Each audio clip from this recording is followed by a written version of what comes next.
नमस्कार, बहुत स्वागत है आपका INS 24/7 में। मैं हूं आपके साथ नदीम अहमद। वक्त हो चला है 5 का पंच का, जिसमें देश दुनिया की 5 अहम खबरें आप तक पहुंचाते हैं। आज 5 के पंच की पहली खबर भारत के लिए राहत भरी खबर है। दरअसल होर्मुज जल डमरू मध्य के जरिए भारत का तेल टैंकर जो है वो अब आ रहा है, यानी ईरान का वो रास्ता जिस पर ईरान ने रोक लगा दी थी होर्मुज स्ट्रेट पर, अब वहां से भारतीय तेल के जहाज जो है वो गुजर रहे हैं। वहीं दूसरी खबर जम्मू कश्मीर से है, जहां जम्मू कश्मीर के पूर्व मुख्यमंत्री फारूक अब्दुल्ला पर जानलेवा हमला हुआ है। इसके अलावा तीसरी बड़ी खबर गैस की किल्लत से जुड़ी है।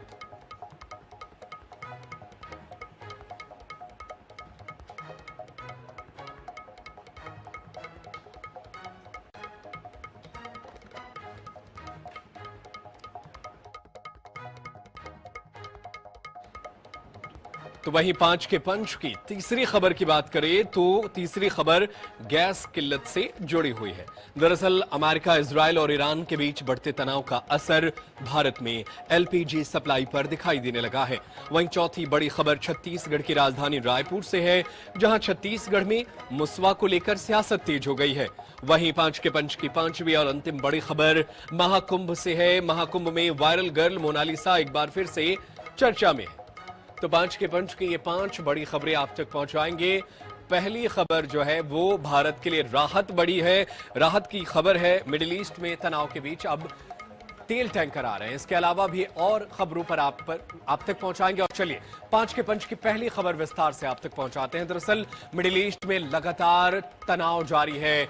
अमेरिका, ईरान, इजराइल के बीच जंग चल रहे हैं। इस बीच भारतीय जो तेल टैंकर हैं वो अब गुजर रहे हैं। होर्मुज स्ट्रेट से गुजरने की अनुमति मिल गई है। ये कदम कच्चे तेल और प्राकृतिक गैस के परिवहन के लिए बेहद महत्वपूर्ण है और महत्वपूर्ण समुद्री मार्ग को खुला रखने के उद्देश्य से लिया गया है। होर्मुज स्ट्रेट से भारतीय तेल टैंकरों, पुष्पक और परिमल के सुरक्षित गुजरने का रास्ता दोनों देशों के बीच लगातार कूटनीतिक चर्चा के बाद ही संभव हुआ है।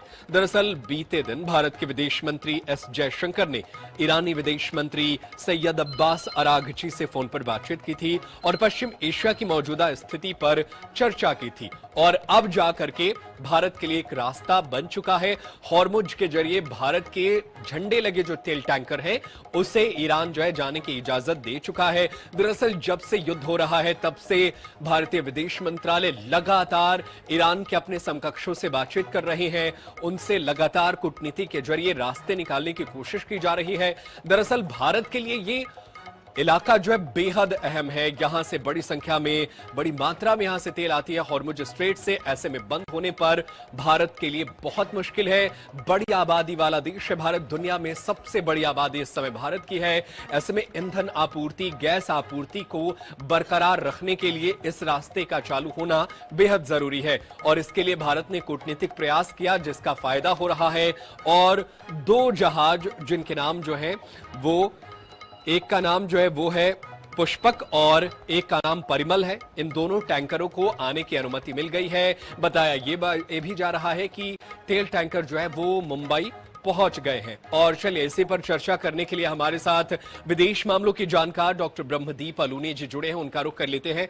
ब्रह्मदीप सर, ये बड़ी कामयाबी है भारतीय कूटनीति की कि देखिए हमारे लिए अगर होर्मुज खुल जाता है तो हमें तो लगता है कि हमारी लगभग आधी समस्या जो है वो यहीं पर समाप्त हो जाएगी और जो देश के अंदर हाहाकार मचने की स्थिति है उससे भी हम बच जाएंगे।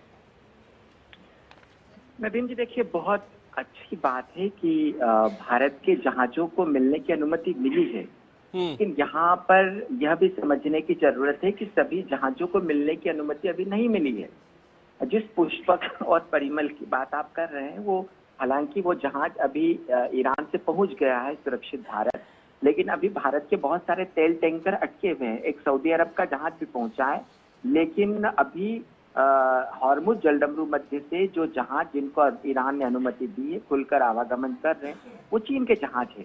तो अभी फिलहाल भारत के जब तक सारे जहाजों को मिलने की अनुमति नहीं मिल जाती तब तक ये कह देना कि हम समस्या से पूरी तरीके से मुक्त हो गए हैं, ये सोचना थोड़ी जल्दबाजी होगी। लेकिन हाँ, ये दूसरा पहलू यह भी है कि भारत के पास अभी पर्याप्त भंडार है रूस से हमारा जो डील है वो लगभग शुरू हो गई है और ऐसे में आने वाले समय में कम से कम 15-20 रोज तो ऐसा संकट नहीं होगा जैसे बांग्लादेश, श्रीलंका, पाकिस्तान में देखने को मिल रहा है। लेकिन हरमुज से भारत के जहाज कब आएंगे, इसको लेकर अभी वैदेशिक मंत्रालय का कोई भी बयान नहीं आया है। नदीम जी, बिल्कुल, आपने सही कहा कि तमाम जो जहाज हैं अगर उनको अनुमति मिल जाती है तो ये और ज्यादा बेहतर होगा। लेकिन सवाल ये है कि हमने जो कूटनीतिक प्रयास किए, क्या उसमें कहीं देरी हो गई थी? क्या बहुत पहले ये शुरू कर देना चाहिए था भारत के हित को ध्यान में रखते हुए? नहीं, देखिए नितिन जी, देरी तो जैसे चीन और ईरान के संबंध बहुत क्लियर है। चीन ने बहुत ज्यादा इन्वेस्टमेंट किया, लेकिन भारत की जो रणनीति है वो बहुत ही रुक और देखो की नीति रही है। और हमने, आपको पता होगा, आज ही सुरक्षा परिषद में जो बिल पेश हुआ था उसमें भारत ने ईरान का विरोध किया था, क्योंकि ईरान ने पड़ोस में सऊदी अरब पर हमला किया, यूएई पर हमला किया, बहरीन पर हमला किया, तो भारत ने खुलकर विरोध किया। वहीं पर आप देखिए कि चाइना और रूस जो है वो इस मामले में शांत रहे। तो जैसी रणनीति चीन की और जैसी रणनीति भारत की है, और दोनों देशों की प्राथमिकता अलग अलग है, और भारत के जो रणनीतिक संबंध है इजराइल से भी है। तो ऐसे में चीन से हमारी कोई बराबरी नहीं हो सकती और ईरान से हमारे बेहद संतुलित संबंध है। लेकिन ऐसे में भी यदि भारत के 2 तेल टैंकर भी आते हैं तो इसे भारत की कूटनीतिक उपलब्धि के तौर पर देखना चाहिए। बिल्कुल, लेकिन सर एक चीज मैं आपसे ये समझना चाहता हूं कि अगर कुछ ही तेल टैंकर आ रहे हैं फिर भी ये भारत के लिए बहुत बड़ी बात है, क्योंकि एक है चीन, उसके तेल टैंकर यहां से जा पा रहे हैं, एक भारत है, भारत का भी अब जा पा रहा है। तो ये तो बहुत बड़ी जीत है जहां पूरी दुनिया जो है वो देख रही है। अमेरिका धमका रहा है कि हम जो है रोकने नहीं देंगे हॉर्मुज को, लेकिन ईरान देखिए अभी भी भारत और चीन के साथ जो है नरमी बरत रहा है। तो ये बड़ी कामयाबी है ना सर? देखिए नदीम जी, इसको बहुत बड़ी कामयाबी के तौर पर नहीं देखा जाना चाहिए, क्योंकि चीन के जहां जहां जा रहे हैं भारत के लिए राहत की खबर हो सकती है। हमारे विदेश मंत्री के द्वारा जो बात की गई है ईरान के विदेश मंत्री से, और दोनों देशों के बहुत अच्छे संबंध है, और ऐसा लगता है कि इसी कारण, अच्छे संबंधों के कारण थोड़ी सी ईरान ने राहत दी है।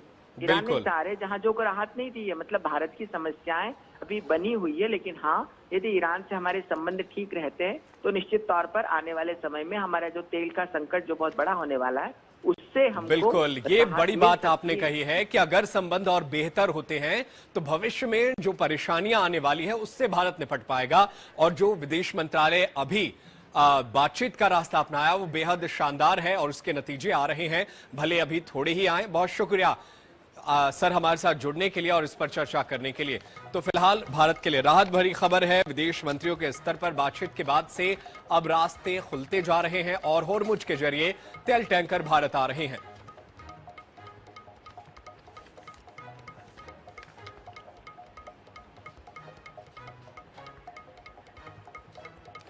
और चलिए खबरों में आगे बढ़ते हैं। 5 के पंच की दूसरी खबर आप तक पहुंचाते हैं। दूसरी खबर जम्मू कश्मीर से। दरअसल जम्मू कश्मीर के पूर्व मुख्यमंत्री फारूक अब्दुल्ला एक कार्यक्रम में गए थे जहां पर उनके ऊपर जानलेवा हमला किया गया था और अब जो है वो बाल बाल बच गए हैं। गनीमत रही कि गोली उन्हें छूकर निकल गई। बताया जा रहा है कि जम्मू कश्मीर के पूर्व मुख्यमंत्री फारूक अब्दुल्ला एक कार्यकर्ता की बेटी की शादी में शामिल होने पहुंचे थे। उनके साथ जम्मू कश्मीर के डिप्टी सीएम सुरिंदर चौधरी भी मौजूद थे।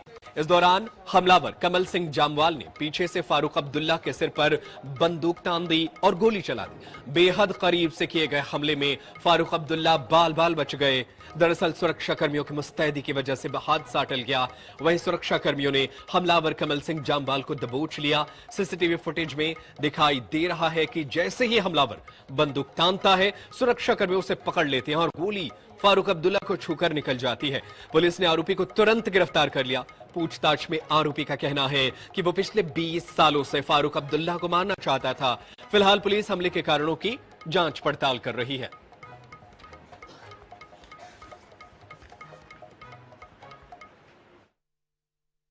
मैं शादी में गया था और शादी में उनके साथ बैठ के जब दुल्हन आई उसके बाद हमने उनसे इजाजत ली और हम लोग घर की तरफ निकल लिए। जो ही मैं उस मंडप से बाहर निकला तो मैं चल रहा था, इतने वक्त में मुझे कोई पटाखे की आवाज आई। तो मैं समझा ये कोई पटाखा किसी ने शादियों में डालते रहते हैं, तो मैं सोच सकता मेरे पास पटाखा यहाँ पड़ा हो तो मुझे यहाँ कुछ गर्मी जैसी लगी और मुझे कुछ पता नहीं था। इतना वक्त में इन्होंने मुझे जल्दी जल्दी गाड़ी में बिठा दिया। जो इन्होंने मुझे गाड़ी में बिठाया तो मुझे कहने लगे, जनाब ये तो एक पिस्तौल था आपके इस इंसान के पास और उसने 2 गोलियां चलाई थी। दूसरी गोली में हमारे इनके जो हमारी सिक्योरिटी वाले भी हैं और दूसरे, उन्होंने क्या किया कि एक ने उसको हाथ बाजू से पीछे खींचने की कोशिश की तो उससे वो डिस्टेबलाइज हो गया, तो उसका जो पिस्तौल है वो ऊपर को चला गया। तो इतने वक्त में सिक्योरिटी वाले ने उस पिस्तौल को उसके हाथ को पकड़ लिया तो गोली चल दी थी। मैंने इतना ही सुना। उसके बाद यहाँ आके घर में मुझे कोई भी, न मैं इस आदमी को जानता हूँ न मुझे इस आदमी का कुछ पता है।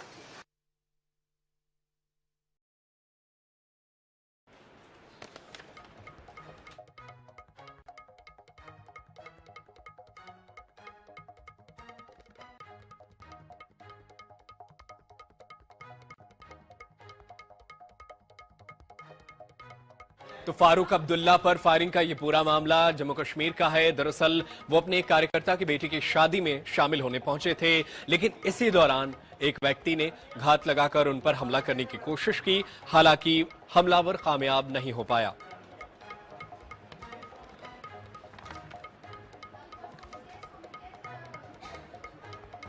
और चलिए खबरों में आगे बढ़ते हैं। 5 के पंच की तीसरी खबर आप तक पहुंचाते हैं। देश भर में एलपीजी की समस्या इन दिनों खड़ी हो रही है। दरअसल जब से ईरान, अमेरिका, इजराइल के बीच युद्ध चल रहा है, इसके बाद से देश भर में इसकी असर जो है वो नजर आ रही है। एलपीजी गैस सिलेंडर के सप्लाई पर यह प्रभाव पड़ रहा है। दरअसल बताया यह जा रहा है कि कई राज्यों में गैस एजेंसियों के बाहर लंबी कतारें लग रही हैं और सिलेंडरों की कालाबाजारी भी बढ़ गई है। बिहार के कई शहरों में 1000 रुपए का घरेलू गैस सिलेंडर 1800 रुपए तक बेचा जा रहा है, जबकि मध्य प्रदेश में 1900 रुपए का कमर्शियल सिलेंडर 4000 रुपए तक पहुंच गया है। कमर्शियल गैस की कमी के कारण होटल और रेस्टोरेंट अब इंडक्शन चूल्हों पर खाना बनाने को मजबूर हैं, जिससे बाजार में इंडक्शन की मांग तेजी से बढ़ गई है। जयपुर के जयंती बाजार एसोसिएशन के उपाध्यक्ष जो हैं सचिन गुप्ता, उनके मुताबिक पहले रोजाना 2500 से 3000 इंडक्शन बिकते थे, जो अब 4 से 5000 रुपए तक पहुंच गए हैं। वहीं छत्तीसगढ़ सरकार ने कहा कि घरेलू सिलेंडरों की पर्याप्त उपलब्धता और कालाबाजारी रोकने के लिए सख्त कार्रवाई के निर्देश दिए गए हैं। बता दें कि इस मुद्दे को लेकर लोकसभा में गुरुवार को विपक्ष के सांसदों ने देश में सिलेंडर संकट के मुद्दे पर हंगामा किया। सांसदों ने संसद के बाहर नरेंद्र भी गायब, सिलेंडर भी गायब के नारे लगाए।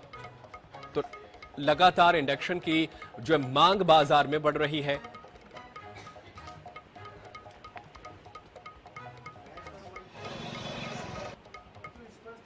PM is saying that there is no need to panic, but PM himself is panicked for completely different reasons, right? So he is himself panicked. He's panicked because of Epstein. He's panicked because of Adani case. He's not able to come inside the house. You saw yesterday the Prime Minister's chair खाली पड़ी थी, अंदर नहीं पा रहे हैं। तो देश को कह रहे पैनिक मत करो, अपने आप पैनिक।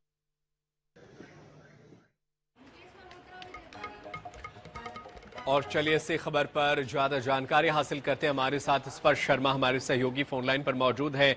स्पर्श, देखिए एलपीजी की एक किल्लत तो देश में नजर आ रही है, दूसरी तरफ विपक्ष भी लगातार सरकार को घेरता नजर आ रहा है और सिलेंडर की तस्वीरों के साथ संसद के बाहर आज प्रदर्शन किया गया। और क्या कुछ तैयारी है विपक्ष की सरकार को घेरने की गैस और एलपीजी के मामलों को लेकर?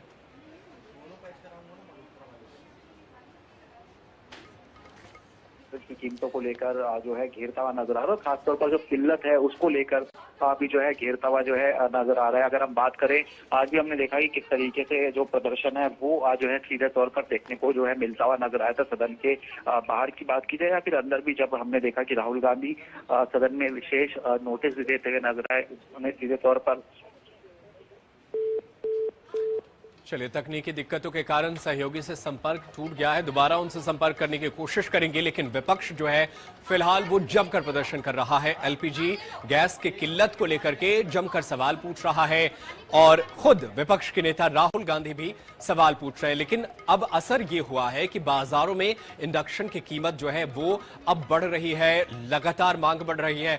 कई ऑनलाइन प्लेटफॉर्म पर आउट ऑफ स्टॉक हो गया है इंडक्शन। दरअसल जब से एलपीजी की महंगाई जो है वो हो रही है और कालाबाजारी हो रही है, इसके बाद से लोग इलेक्ट्रिक चीजों की तरफ बढ़ते हुए नजर आ रहे हैं।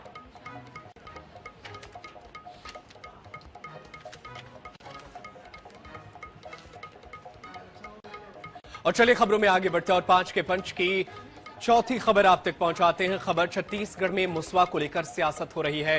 दरअसल भारतीय जनता पार्टी ने एक पोस्टर जारी किया है और इस पोस्टर के जरिए कांग्रेस पर तंज कसा है।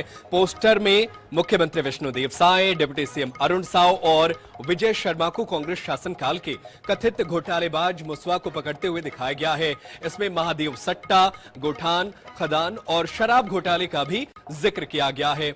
साथ ही पोस्टर में पूर्व मुख्यमंत्री भूपेश बघेल के बेटे, उनके बेटे का भी इसमें नाम शामिल कर कांग्रेस पर निशाना साधा गया है। पोस्टर सामने आने के बाद प्रदेश की राजनीति में आरोप प्रत्यारोप का दौर तेज हो गया है। इस मुद्दे पर भाजपा और कांग्रेस के बीच बयानबाजी भी बढ़ गई है।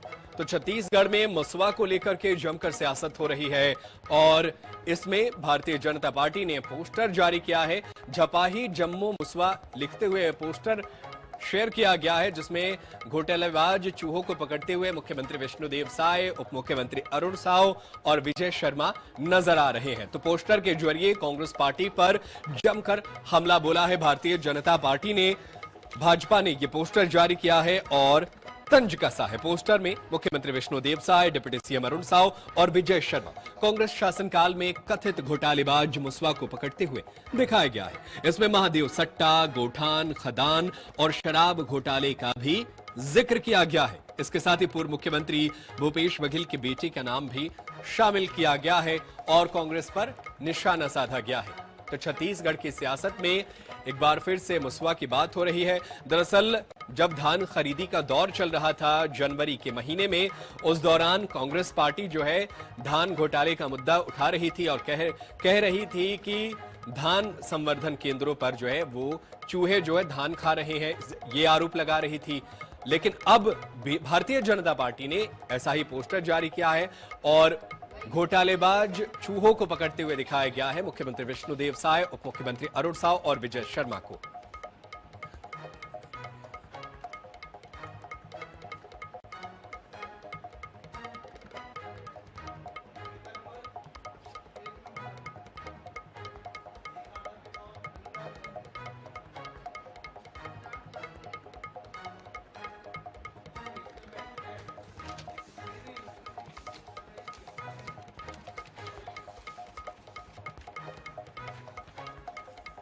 तो छत्तीसगढ़ के सियासत में फिर से पोस्टर वार जारी है। पोस्टर में महादेव सट्टा, गोठान घोटाला जैसी बातों का जिक्र किया गया है।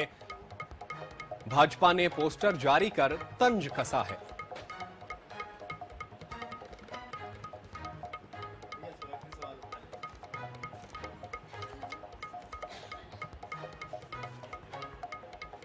और चलिए खबरों में आगे बढ़ते हैं और इस बीच एक बड़ी खबर आप तक पहुंचाते हैं। भोपाल से ये बड़ी खबर है। दरअसल विजयपुर सीट पर हाई कोर्ट ने अपने फैसले पर स्टे लगा दिया है। फिलहाल विधायक बने रहेंगे कांग्रेस नेता मुकेश मल्होत्रा। तो इस वक्त की ये बड़ी खबर, फिलहाल विधायक बने रहेंगे कांग्रेस नेता मुकेश मल्होत्रा। विजयपुर सीट पर हाई कोर्ट ने अपने ही फैसले पर स्टे लगा दिया है। फिलहाल विधायक बने रहेंगे मुकेश मल्होत्रा। दरअसल हाल ही में यह फैसला आया था और मुकेश मल्होत्रा की विधायकी चली गई थी, जिसके बाद से तंज कसते हुए नजर आए थे विपक्ष के नेता। लेकिन अब जो है हाईकोर्ट ने अपने फैसले पर स्टे लगा दिया है और ये कांग्रेस के लिए राहत की बड़ी खबर है। और चलिए इसी खबर पर ज्यादा जानकारी हासिल करते हैं। हमारे साथ ब्यूरो प्रमुख अनुराग मालवीय जुड़ गए हैं। अनुराग, ये कांग्रेस के लिहाज से बहुत अच्छी और बहुत अहम खबर है, क्या कुछ और जानकारी है? कांग्रेस के नेता तो कहते थे कि वो सुप्रीम कोर्ट जाएंगे, लेकिन उन्हें हाई कोर्ट से ही राहत मिल गई है। निश्चित रूप से ये बहुत बड़ी राहत है मुकेश मल्होत्रा के लिए, क्योंकि सुप्रीम कोर्ट में जिस तरह अगर ये हियरिंग होती तो निश्चित रूप से कहीं ना कहीं हाई कोर्ट के फैसले पे बड़े सवाल उठ सकते थे। और शायद यही कारण था कि पहले 15 दिन का होल्ड और उसके बाद अचानक स्टे देना, ये बहुत महत्वपूर्ण हो गया। और ये स्टे निश्चित रूप से कहीं ना कहीं एक बहुत बड़ा मैसेज भी देगा। और सवाल इस बात पे भी उठेंगे कि पहला निर्णय किस तरह से हुआ था, क्योंकि अपने ही निर्णय पर स्टे बहुत बड़ी बात होती है। मुकेश मल्होत्रा के लिए बहुत महत्वपूर्ण राहत है। वहीं रामनिवास रावत चूंकि बहुत कॉन्फिडेंट रहे हैं, कई बार उन्होंने कई पदों से इस बात के लिए इनकार किया क्योंकि उनको एक बड़ा विश्वास था कि बहुत जल्दी वो विधायक हो जाएंगे। उनको अपनी उम्मीदों के लिए थोड़ा लंबा इंतजार करना पड़ सकता है, या फिर ये तो परिणामों पर डिपेंड करेगा। पर फिलहाल जिस तरह की सियासत पिछले 4 दिनों से हो रही थी, फैसले पर जिस तरह से सवाल उठ रहे थे, उसके बाद ये फैसला एक नया मोड़ ले आया है। बहुत सियासी चर्चा का विषय भी बनेगा और पुराने फैसलों पर सवाल भी खड़े होंगे। पर फिलहाल का सबसे बड़ा अपडेट है कि मुकेश मल्होत्रा के लिए एक बड़ी राहत हो गई है और उन्हें स्टे मिल गया है। बिल्कुल बड़ी खबर है, राहत भरी खबर है। इस राहत के मिलने के पीछे वजह क्या रही? कांग्रेस पार्टी के जो वकील थे उन्होंने क्या कुछ तर्क रखा? इसके बारे में कोई जानकारी है कि उन बातों को, उन तथ्यों को ध्यान में रखते हुए कोर्ट ने अपने फैसले पर स्टे लगाया? देखिए, पिछले अगर 24 घंटे के भीतर 2 बहुत महत्वपूर्ण घटनाक्रम हुए हैं। एक, हाईकोर्ट द्वारा एक और फैसला दिया गया जिसमें कहा गया निर्वाचित प्रतिनिधि को नहीं हटाया जा सकता। ये फैसला था नगरपालिका अध्यक्ष के संदर्भ में सागर जिले के, और वही फैसला लगभग पैरेलल यहाँ पर था। उसी फैसले के संदर्भ में इस फैसले को भी लाया गया कि कोर्ट बोल रहा है कि निर्वाचित प्रतिनिधि को इस तरह से नहीं हटाया जा सकता, उसकी पूरी प्रक्रिया है। और यही कारण है कि एक बड़ा कारण बना कि पिछले 3-4 दिनों के घटनाक्रमों के अलग अलग फैसले इस निर्णय पर स्टे का कारण बने हैं। जी बिल्कुल, तो ये बड़ा फैसला है और बड़ी और अहम खबर है कि कांग्रेस के नेता जो हैं वो अब विधायक बने रहेंगे, मुकेश मल्होत्रा। अनुराग मालवीय, देखिए विपक्ष के नेता जो हैं कांग्रेस पार्टी के, वो भी लगातार इस फैसले को लेकर सवाल उठा रहे थे। अब जब फैसला पलट गया है तो इस पर उनकी क्या कोई प्रतिक्रिया आई है? कांग्रेस पार्टी क्या कुछ कह रही है इस पूरे मामले पर? तकनीकी दिक्कतों के कारण संपर्क हमसे टूट गया। अनुराग मालवीय का बहुत शुक्रिया हमारे साथ जुड़ने के लिए, इतनी जानकारी देने के लिए। हम लगातार इस खबर पर बने रहेंगे, अपडेट आप तक पहुंचाते रहेंगे। फिलहाल विधायक बने रहेंगे मुकेश मल्होत्रा, उनकी विधायकी बच गई है।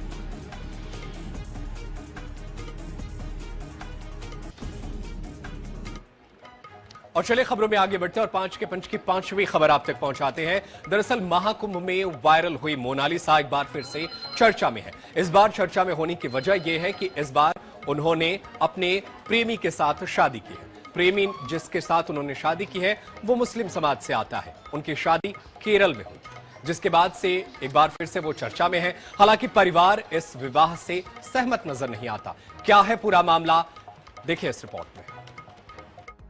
प्रयागराज महाकुंभ 2025 में रुद्राक्ष की माला बेचते हुए सोशल मीडिया पर वायरल हुई मध्य प्रदेश के खरगोन जिले के महेश्वर की रहने वाली मोनालिसा भोसले ने केरल में अपने बॉयफ्रेंड फरमान खान से मंदिर में शादी कर ली। इस शादी को लेकर मोनालिसा के फिल्म डायरेक्टर सनोज मिश्रा ने फेसबुक पर सनसनीखेज खुलासे भी किए। फेसबुक पर लिखा, शादी से पहले बुधवार को दोनों तिरुवनंतपुरम के थनपानूर पुलिस स्टेशन पहुंचे थे। यहाँ मोनालिसा ने पुलिस से सुरक्षा मांगी और कहा कि उनके पिता उन्हें जबरन घर वापस ले जाने की कोशिश कर रहे हैं। पुलिस के मुताबिक मोनालिसा ने कहा कि वो बालिग है और अपनी मर्जी से फरमान के साथ रहना चाहती है और उससे शादी करना चाहती हैं। डायरेक्टर सनोज मिश्रा ने इसे लव जिहाद बताया। मोनालिसा इन दिनों बता दे अपनी debut film the diary of Manipur की शूटिंग के सिलसिले में केरल आई हुई हैं।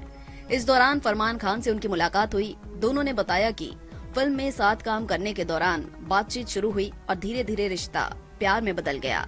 फरमान खान ने कहा, हम दोनों एक फिल्म में साथ काम कर रहे थे, वहीं हमारी बातचीत शुरू हुई। पहले मोनालिसा ने मुझे प्रपोज किया था, मैंने मना कर दिया, लेकिन बाद में हम दोनों को गहरा प्यार हो गया।